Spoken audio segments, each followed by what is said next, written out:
Good morning, everyone. Welcome to Chart's free webinar series. Today we have Alyssa Hernandez from King's Seafood and Chad Udell from SparkLearn presenting on rethinking restaurant training. Welcome, Chad and Alyssa. Thank you very much. Glad to be here. I can see we've got a great list of participants and people filling in.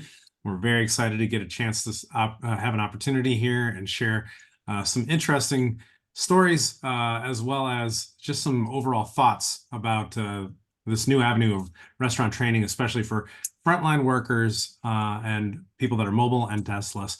I'm very excited here to have my co-host, Alyssa Hernandez from King Seafood Company, and we're really excited to reach the audience here at Chart.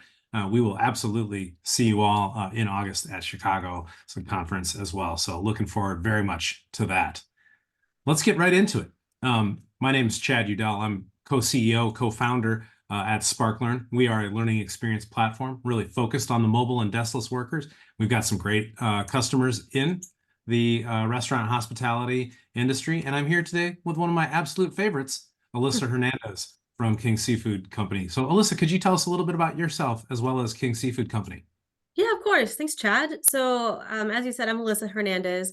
I've been with our company for 14 years, really working from frontline, starting out all the way up through management, general management, and then into our HR team, which is what brings me here today. And so our company is a primarily seafood based with some production and meat quality as well too, dry aging rooms and so forth, which we're primarily on the West Coast, reaching out to Denver, Nevada, as well as Arizona and Washington, but really just focusing on quality seafood, fine steaks, and then ranging from different types of restaurants, from a fast casual concept to all the way to fine dining.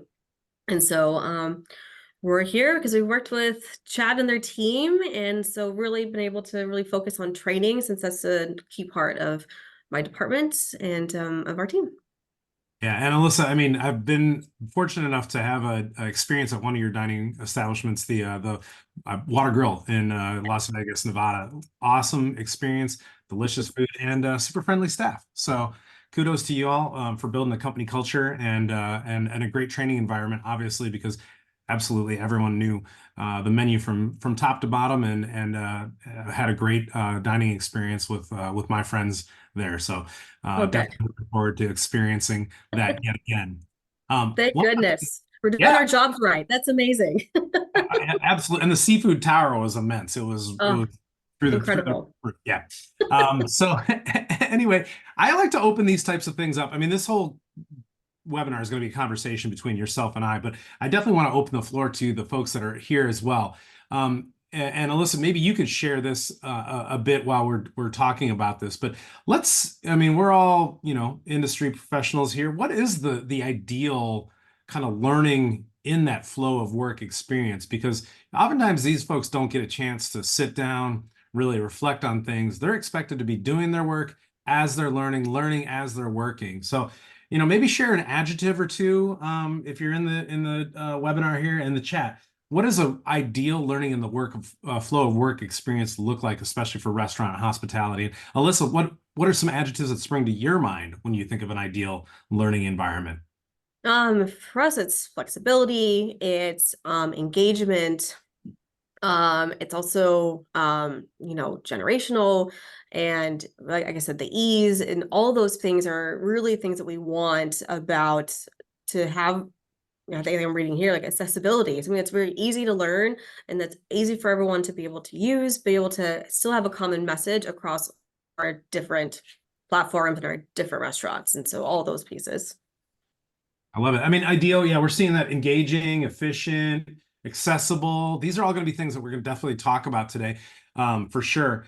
Unfortunately, most of us don't get an opportunity to live and work in the entire ideal environment. It's just the fact of life.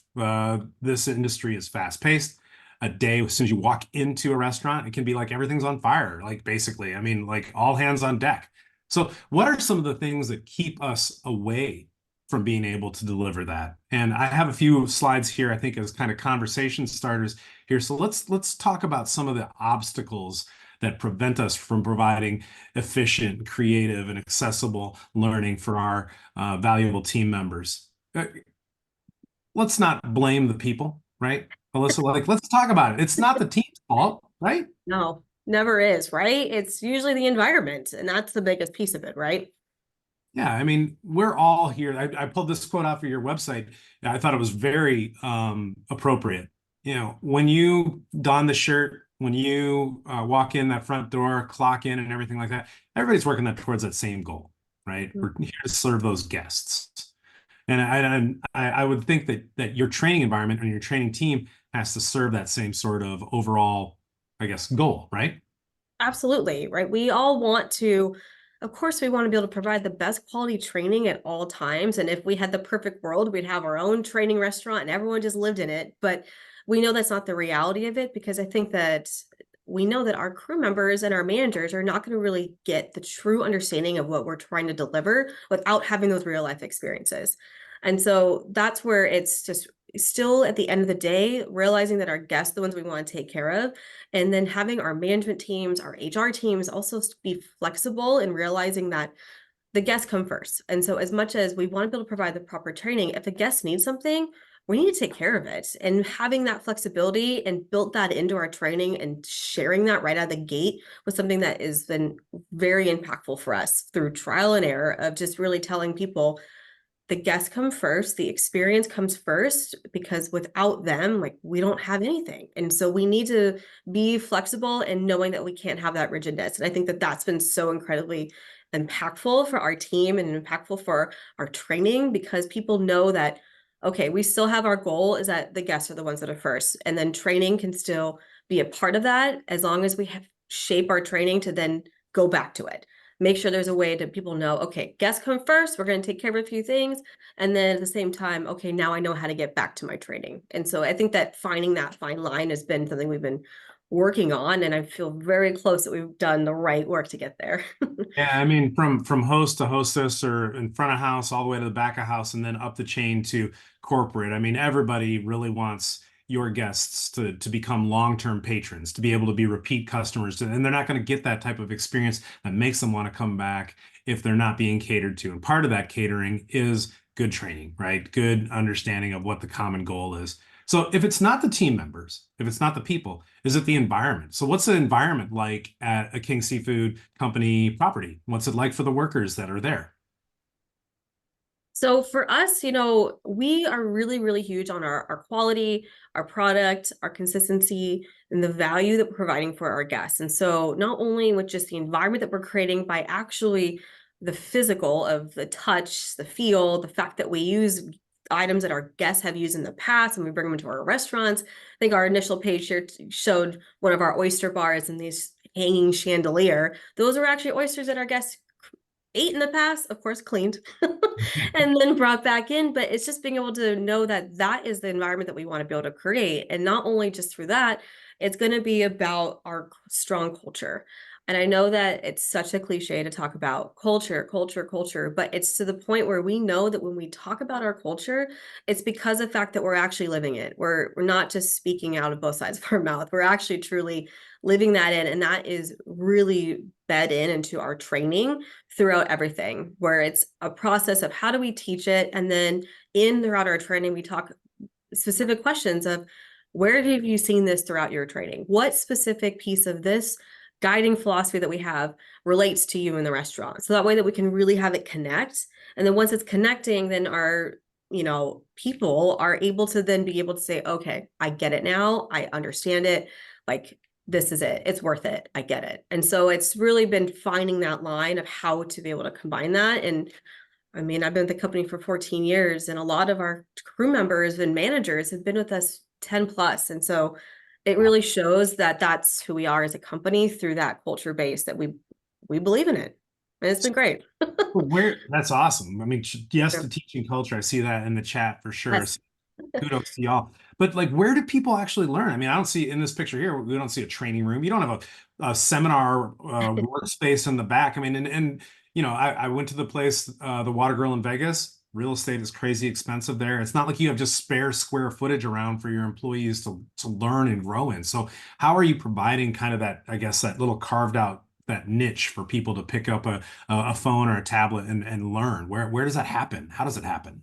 So really great question. And so for us, like it's really hands-on in the place. And so of course there's corners and booths and little tiny places that we can have these small pieces. But for us, you know, being able to make it mobile and being able to use tablets, being able to use our phones, sometimes being able to find those spare places, but we set ourselves up at the right proper times, of course. You know, we are lucky. We do get to send our manager to come back here to the home office. And so that way that we can create an learning experience through our learning center.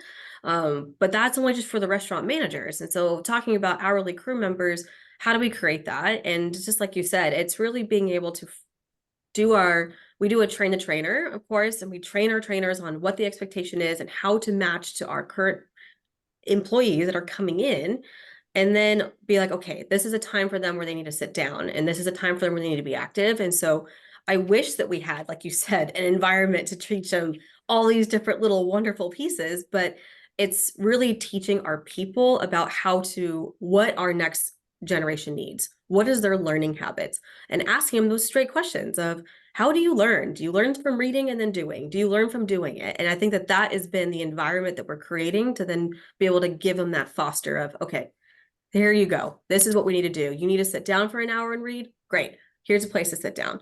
You need a place to be able to be hands-on. Let's do it. Awesome. Come over here. We're going to do this together. I think that that has been the first step of how do we create this? It's by just asking people, how do you learn?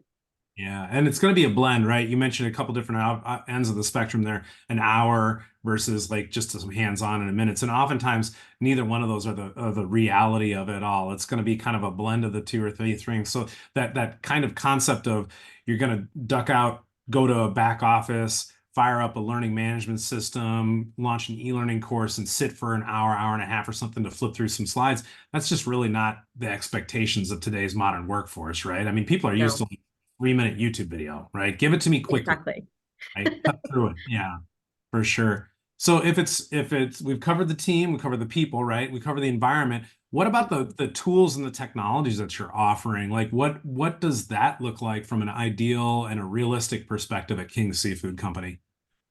So, you know, we've joined SparkLearn, and that was the hugest step that we've taken as a company. We were very much pen and paper for the longest amount of time, printing binders, printing materials, and we've learned through trial and error that that doesn't necessarily withhold with everybody, but we've done it where it's been all paper, or we've done where it's all tablet, and it doesn't sit well with everyone. So from continuing learning, we knew that we had to have a little bit of both. So we provide printed materials for our crew members and our managers, but we also provide them the flexibility of having it mobile on their phone, also having it mobile on a tablet. And all of our restaurants have tablets in the restaurant. So it's easy to be able to provide that. We're not really asking our crew to technically be on their cell phones because we all know in HR that that's not always possible.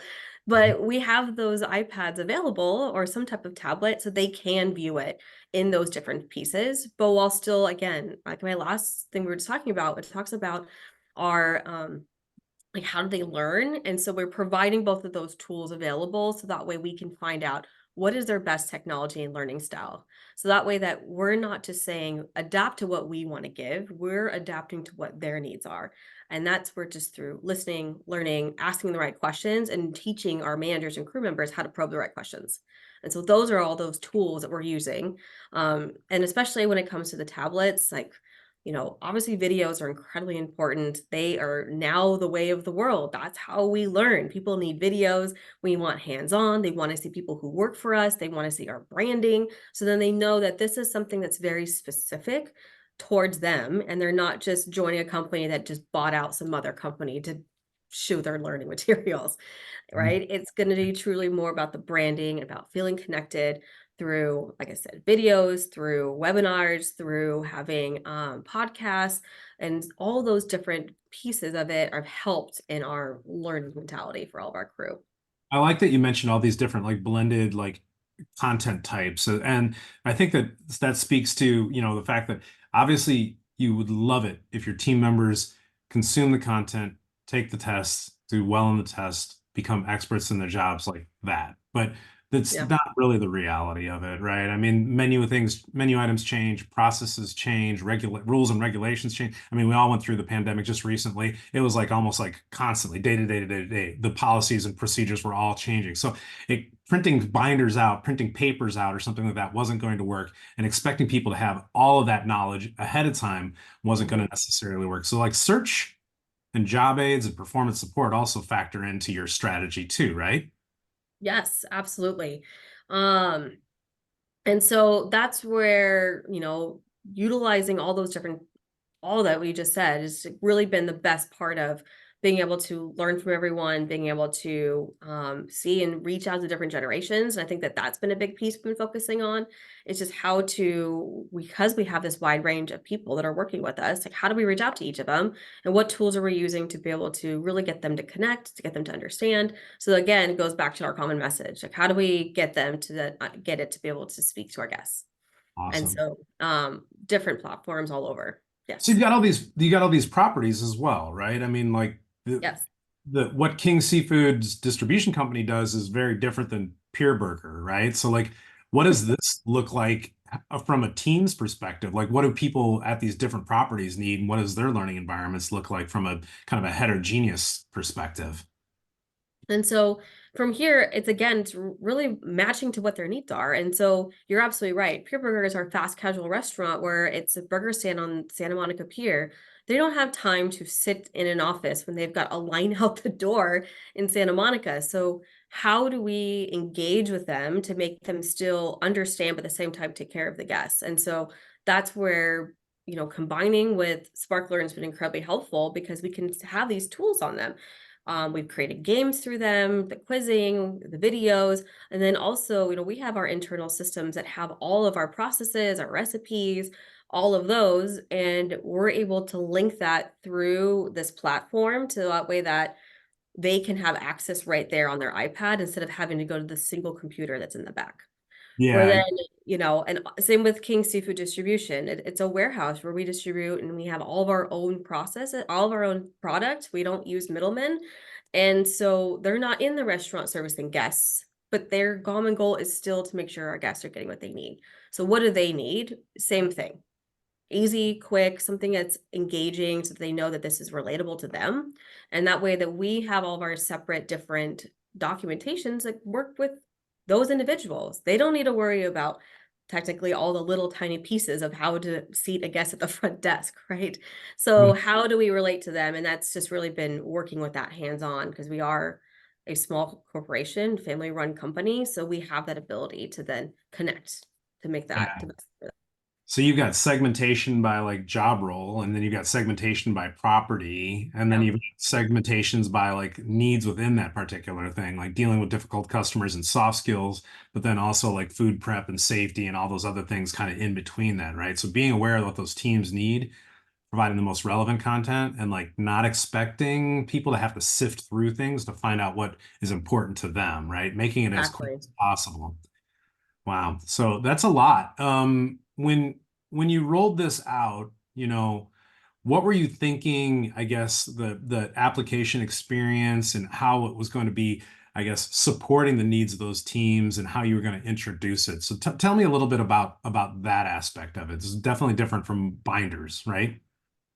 Incredibly, right? And so I think actually in the comments, like a lot of it was about the accessibility and the ease, is that we needed it to be easy, we needed it to be recognizable. And so that's where we wanted, I mentioned before a lot about our branding.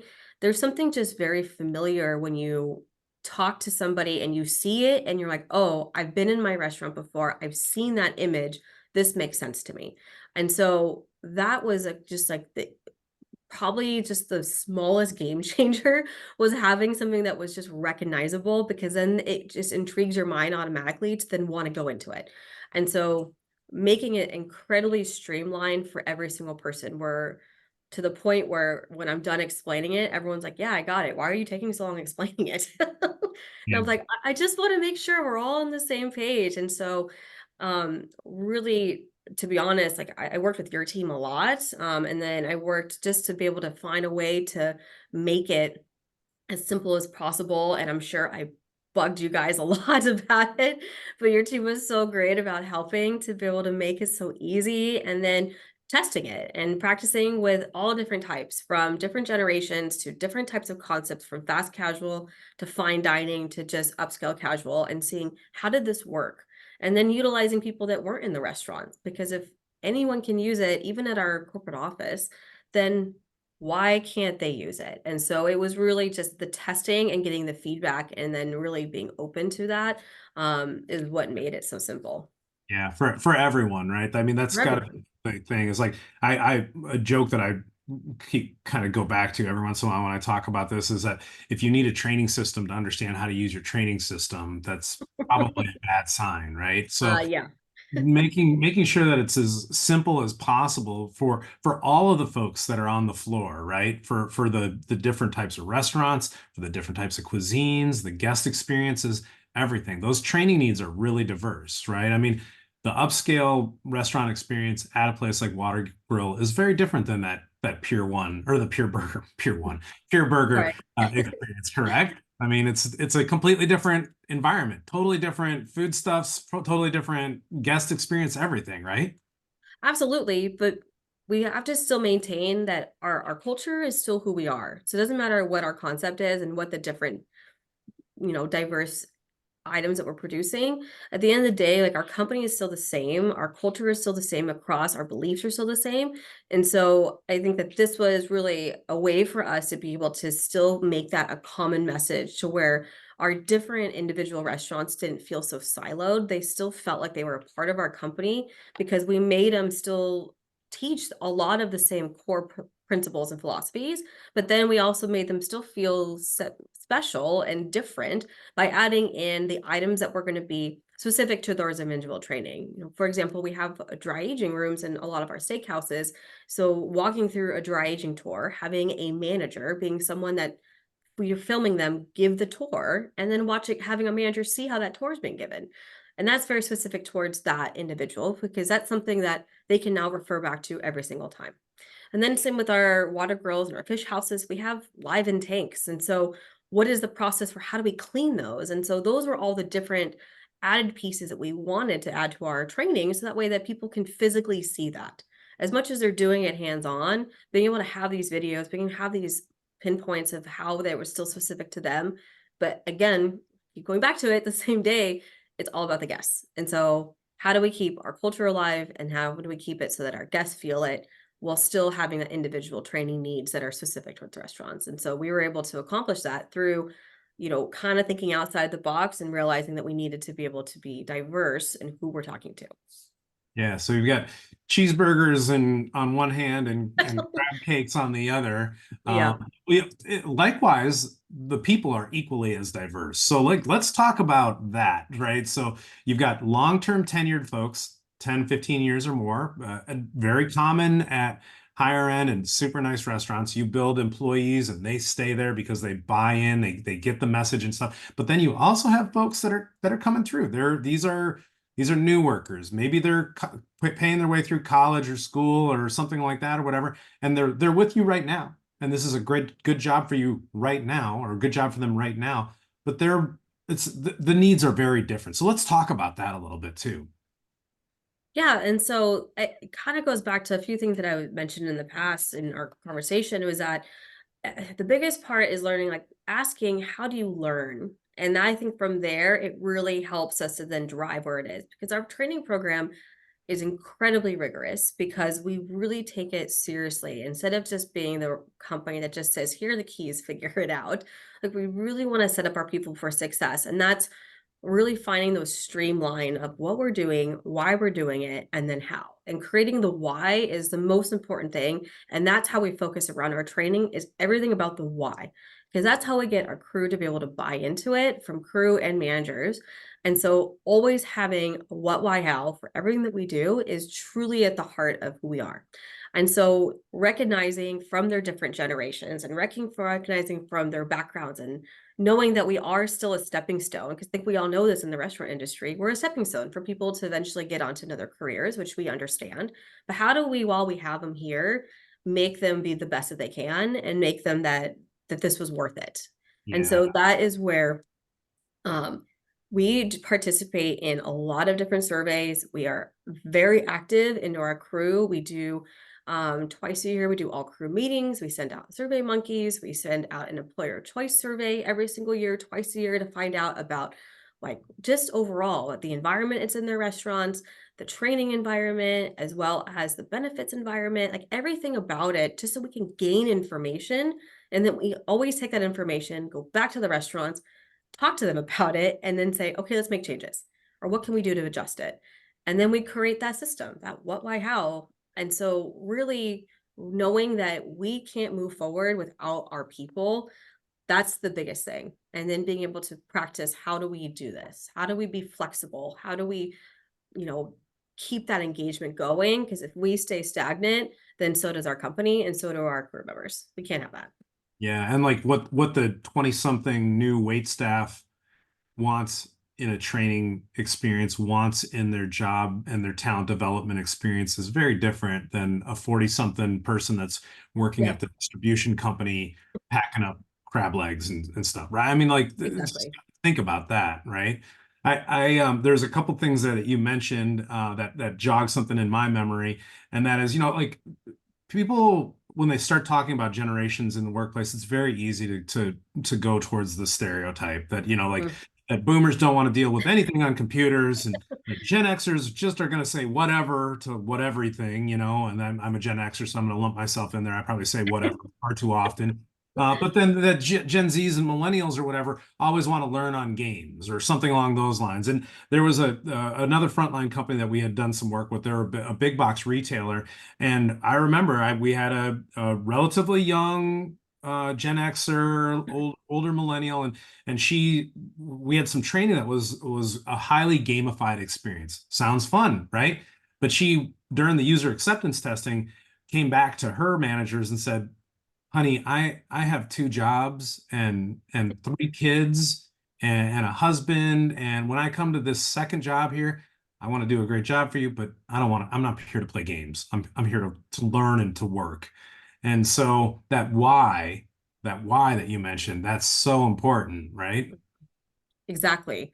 And that's where it's, we can think that this is the newest thing. And we've done that where we're saying no more printing, no more old to old school. We're just going technology because this is the way of the future.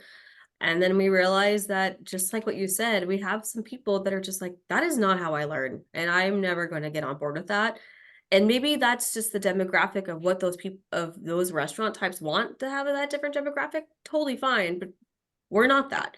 And so we had to adapt and be like, this is not going to work. But how do we adapt to other people? And so that's where it's just the continuing of, we'll still have a few games, but we have some things by learning their different generations of what they need. And you're totally right. Like, don't pigeonhole into the stereotypes of each generation. And it's so easy for us to do it, but it's like, okay, for millennials and for Gen Z, they just want to feel valued, and they want that know that their experiences they're being heard, and they also want to be able to be engaged, and they want to have connections, and they want feedback. And so it's like, okay, we know that's what they want. We can easily make that happen. Let's do it. You're right. Gen Xers are like, don't worry about me. I'll just figure it out. Yeah. Give me the materials and I'll figure it out on my own. And you're like, okay, great. And then we'll check in. And then boomers are like, hey, can you show me side by side? How do we do this? And we're like, yes, no problem. And so we've created and tempered our training to accommodate to all of that. And we do it through an actual generational training, which we're adding onto our platform as well, too. So that way it's readily accessible for everyone. And then we also know it through our training materials, where we just have it kind of hit a little bit of everybody. So that way that everyone across the board is learning it through a rollout, service new rollout, food no rollout, anything of those sorts. And so it's just recognizing it and then utilizing our platforms to be able to execute it.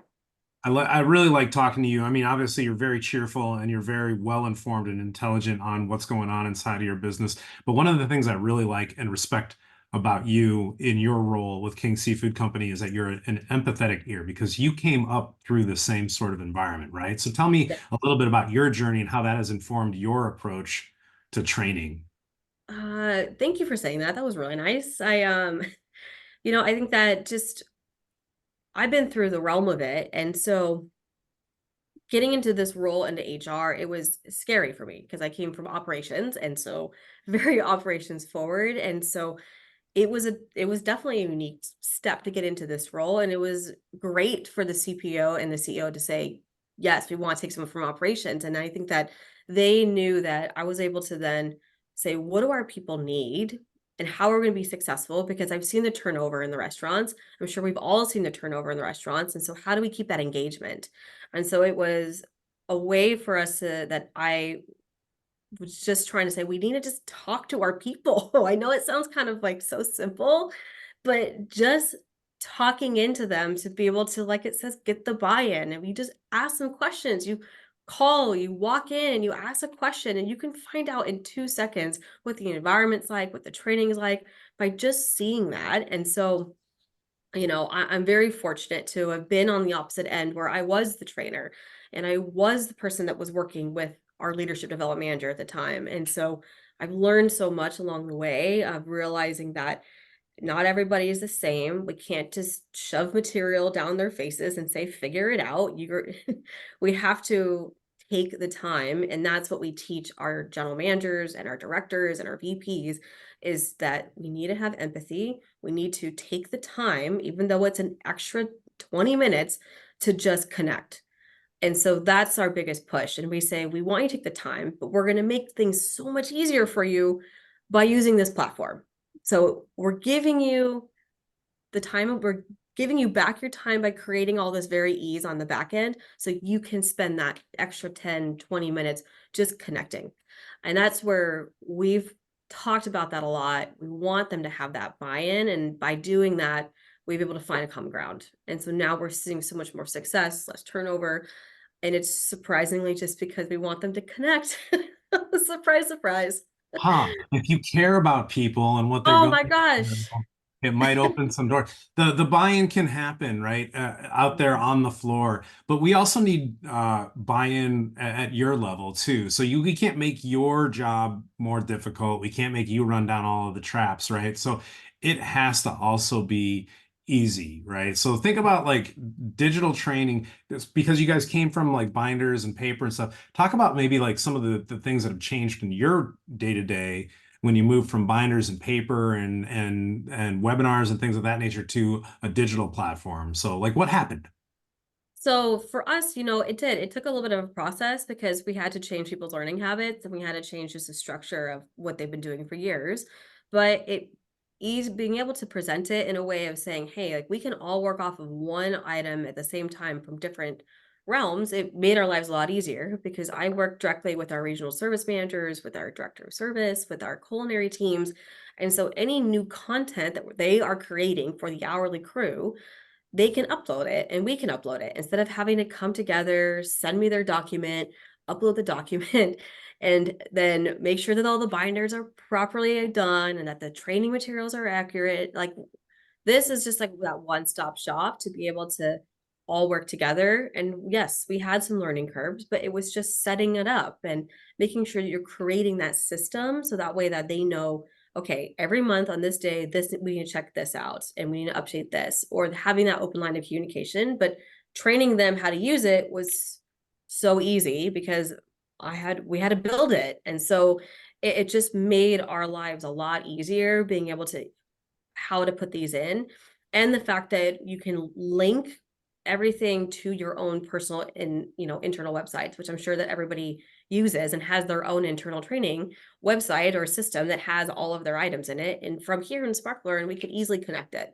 And so it was just once it updates there, it get updated here. And so that like was life changing for us on being able to just have it so much simpler so that we didn't have that outdated content having people say this is old. And so it was really but again, it's just creating the buy-in of, hey, this is going to make our lives a lot easier if we just kind of learn along, if we change now and learn. And they were able to do it. Yeah, that's good. One-stop shop. You don't have to go around and tell people throw away this binder. You got a new one here. Any of that type of stuff. Dispose this. Yes, That binder doesn't cover any of the new limited time offers that we've got, or any of the special deals or promotions or whatever. But like such a mess, right? Like I just exactly. anyway. Um, in addition to the content management and the experience there, you also want to be able to take advantage of all of the new stuff that you didn't have before, right? I mean, you can't measure who's looking at the binders or who's looking at the books or who showed up and who asked a question of their manager, but you got access to tons and tons of data now, right? Oh, it's incredible, right? We're a very analytical company in general, so this was like everybody loved every second of it. But the biggest part that was so helpful was because we're able to see with the analytics just the engagement of what they were clicking into, what they were completing, how many times they passed certain quizzes and certain tests. And so from here we can see if there was very low engagement on an article is only 50% clicked into it, then I knew, ooh, this article may not be relative, or it's something that's really important and I need to now push it somewhere else. And so it really made it so we can figure those things out. Same with the quiz questions were actually probably the most impactful, because if they were failing them on the same question multiple times, then I was like, then we looked back and said, we're just living in our content and it's not being taught enough, or maybe we didn't articulate it the right way. And so it was just more of a really for us to be able to go back and then see what can we fix, what can we adjust.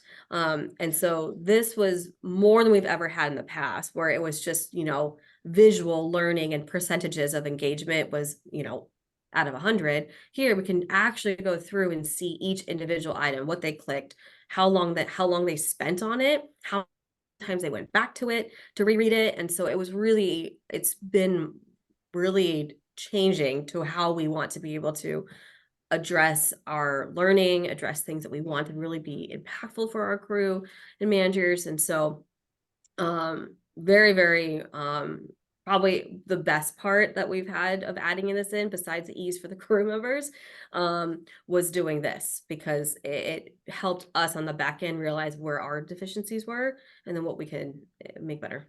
And I love that you, just like in the chat over here, I'm seeing the word engaging, and you bring it up again, and we've talked about this a number of times. It's not just about, I mean, the test scores are great. We want people to have knowledge checks. We want to have established basic understandings. But you mentioned things like, like what are they searching for, right? We can take a look and understand, what do the employees need in terms of their information? What are they bookmarking? What are they highlighting and annotating? What are they voting up or down, so that we know like what is resonating? Where is the buy-in actually occurring? So this is all really cool stuff. I mean, it's definitely, I would say, kind of blurring the lines in some ways between like learning and then like employee engagement, or almost like a marketing type of approach too, because you've got the ability to basically tune your content on the fly based off of how the users are responding to the information that you're putting out there for them. That's really, really responsive. Yes. And that is, I think that you just hit it right in the head. I think that so many times when it comes to training, and I'm sure that people on the call will agree that the rollout process of updating training is just rigorous. You have to go through so many different people and get so many different approvals, and then make sure that it's changed out at all your restaurants. And so through here, like, we can make changes so quickly because we can see their immediate engagement, and then we can see where opportunities are. And it's truly just, let me just tweak this. They don't even notice. It will tweak it. And then all of a sudden we'll see the engagement just rise up. And so it's just such an easy be able to have a return on investment on, this is working. And so it's nice to be able to see that in an instant rather than the long term, which is hard to get in HR, is to get something instant. So it's been incredible, I have to say. I love that. I mean, thank you for the kind words. We're coming up on time here. I kind of want to put a bow on some of the concepts that we talked about, right? We talked about the people, we talked about the information and knowledge, and then we talked about how you can tune and adjust it. I mean, really, there's a multi-fold or a many-fold focus in what it is that you're doing here. I mean, it's got to feel good with another year or two under your belt here coming down the way. What's next? Where do you want to tune and adjust and keep improving? For us, we just want to keep, like, we want to open more restaurants. And so I think that, how much can we use this during a true restaurant opening rather than just using it for continual training? And so I think that that is our future of what that looks like, because we haven't had the program for a brand new open. And so that will be a good true test to tell. But it's really the fact we want to just keep it fresh, keep it engaging, never stay stagnant. And so those are all the things that we're doing to try to help move ourselves forward, and utilizing a lot of the new updates that we have that are from you guys. I think that adding in the AI has been actually very, very helpful, even though it's very scary to talk about it. But utilizing it more and more, there is so many great tools instead of creating from scratch that the AI has added to be able to make things flow and then be able to adjust it from there. So all of that is something that's really helpful for the future. That's awesome. I can't wait to open a new restaurant with you. I think it's going to be Oh gosh, fantastic. I know. I'm gonna be calling you way too much. It'll be great. It'll be great. I would love to turn it over to the participants, the audience here, and the hosts to ask us some questions. What's on your mind? What would you like to hear from Alyssa, or from maybe from me, but probably from Alyssa? She's the one that's doing the hard work. Okay, I have gotten a few questions in, but anyone who wants to add questions, you can add it to either the chat section or Q&A, what's easiest for you. The first question is for Alyssa. How are your employees instructed to handle, to handle training during business hours and when at the restaurant? So we actually schedule it. So for the hourly crew members, they're shadowing the crew that are going to be there during the time. So if it's 4 to 10, they have a structured, what we call a scorecard, and so they're following their scorecard along the way. And then of course, if the guests are needing something, like they're going to pay attention to the guests. And then at the end of their sessions, they always then come back and then they review what happened throughout the day. For our managers, it's a little bit different because, we're not expecting them to stay, for example, at the host desk for 9 hours in the day or in the prep station for 9 hours. So we've structured them to have it where they're with them for a minimum of 4 to 5 hours. And then we've really shadowed their day. So that way that we're giving them outlines of, okay, this is a good time to study. This is a good time to review with your general manager or with your operations teams. This is a time to review anything that's financial or inventory related. This is a good time to now review this. And so we really outlined a day for them on how to be able to do it. And so they know that during showtime, which is the time to be in the restaurant, that's the time we want them to see, because that's when they're going to learn the most and see all of our practices put into play. And so that's where it's really through our train the trainer programs that we've created to train these trainers on how to process during these times. They know, like I said, during showtime, it's about showtime. And then afterwards is when we review. So it's kind of along those lines, to really help guide them throughout the whole process on a day to day. So they're not just sitting in a corner reading or standing off, not being engaged. And so we add those pieces into their day to day training. Okay, the next question is, have you found that virtual learning takes away from personal relationship building between team members and managers? That's a really good question.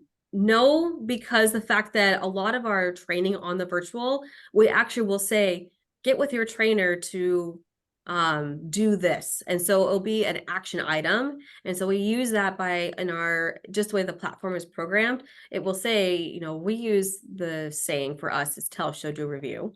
And so we'll say, TSDR, tell, show, do, review with your trainer on how to do an orientation or how to complete this individual thing. And so it really makes it so that way that they have to talk to somebody, because we're not going to provide them the answer necessarily in the platform, so that they have to go and do it physically. And so that's where it just allows those introverted people to be able to read off to the side and not have to just ask a million questions. It shows them a place to have really dedicated, we want you to see these individual things, but you have to go still find out the answer for it. So it prompts them in that. Hopefully that answered that question. All right. Yes. Another question came in is curious to hear more about the paper tech blend. What do you think is the right balance? How do you accommodate those who need paper to study, take notes, etc.? To be honest, it's a fine line. And so we know that there are core materials that people need to have to make sure that they're successful. And so for managers, for example, we'll print our manager guide and we'll print our foundations. And those are the two items that we print. It's maybe at most 100 pages at most. And so we'll still provide those at their onboarding, we give it to them, but we still have all of those pieces onto the learning platform, and in their binders that we still create, it has, you know, paper, we provide them with still highlighters, and we still provide them with a, you know, a notepad, flashcards. So we still have those tactical tools.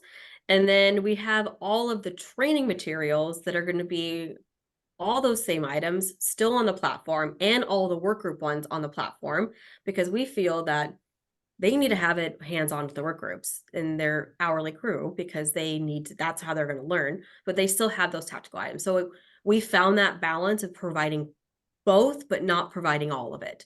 So that way there's still something that they can have. So we know that everyone learns differently. And then at the end of their training, we send out a survey and we ask, did you use this tool? Did you use this tool? Did you use this? Did you not use this? How was the engagement? And then from there, we'll learn. People will say, I never use my note cards. And so then we're like, okay, great. We're going to get rid of the note cards. And so it's just kind of side by side, like asking what their needs are, and then having them prepared if kids need it. Okay, next question is for Chad. What sorts of content are you seeing works best for you with your restaurant customers? Yeah, that's a great. I mean, it does vary depending on the restaurant. We found that a lot of our quick service restaurant customers really are resonating very highly with short form video when it's accompanied with like an article that maybe accentuates or brings out some of those content items. So maybe not necessarily a transcript, but akin to it. Like we talked about TSDR. It's like the TLDR version of that video. How can you encapsulate it like in 3 or 4 bullet points? And to Alyssa's point that she just made, the other thing that we've seen is, especially with like standard operating procedures or SOPs, putting those PDFs or those job aids in the learning platform so that they can be reviewed, but then also printed or shared, has been really, really instrumental for a number of our customers. Okay, this next question came in a little earlier, so I'm not sure if you touched on it, but what about generations in the workplace? Not everyone is really ready for apps. Yeah, I mean, I don't really necessarily 100% buy into the whole digital natives versus you know, people that are technophobes. And the reason that I say that is because I live with a whole bunch of teenagers that you'd think would know how to use computers like crazy. They're super good at Fortnite and, you know, scrolling TikTok, but they're not really great researchers. And so when we talk about learning, you know, and that what's in it for me, if the why, if the WIFM is big enough and powerful enough, I think that overcomes anything related to age. And so it's a lot of it is about motivation from my perspective. Alyssa, what do you think? You know, honestly, that just spot on, because that is where, you know, we know that the world is coming to an app. And if, I mean, looking at the generations, I mean, my mom is on Instagram all day. So she knows how to use it, which means that we know that our generations know how to use these things. It's just being able to guide them into what the needs are. And so still providing it so it's easy and that it's motivating. I think that you use that word, which is, that's exactly what it is. It's the why behind it and then creating the motivation. And they'll end up using it, but we don't base our entire system only on just apps. And I think that it's kind of probably the same thing. And that's why we utilize it in a way for the best tool. So that way that our people can, if they want to use something that's easy and that works for them, that's great. But they still have all the materials for what they need if they don't use it. So it's finding the use in both. And you're right, creating the motivation for it. All right, I have 2 other questions. Unless any other new ones come in, now would be the time to send them. The last 2 are you different? For Alyssa, are your different properties using different content? Who chooses what the different properties you see? So yes, we do have kind of like I mentioned earlier, that we have our core of who we are as a company, and that's the common that's going to be across all of them. And then we do have the different platforms for the individuals, because obviously we don't need a steakhouse to really be able to look into the dive into the pieces of a fish house. So for us, like, we really wanted to make it so they didn't get too blended. So the managers at the restaurants and myself, depending on who the learner is the one that dictates that. And it's a very easy process. It's truly, we just say, this is what you're learning. This is your work group.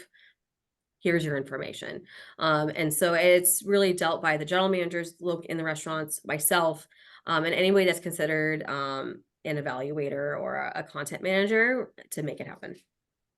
Okay, and the last question I have is for Chad. What new trends are you seeing in the market or industry? Oh, I mean, Alyssa spelled it out for us, AI, right? I mean, adding generative AI, having common sense tools that make AI understandable and easily implementable is also, I think, really, really important. And then, of course, I just got back from South by Southwest EDU a couple weeks ago. I was presenting on a panel, and it was about the topic was upward mobility for mobile and deskless workers. And I would say that this conference, South by Southwest EDU, is thousands of people, 4,000 or 5,000 people, or something like that.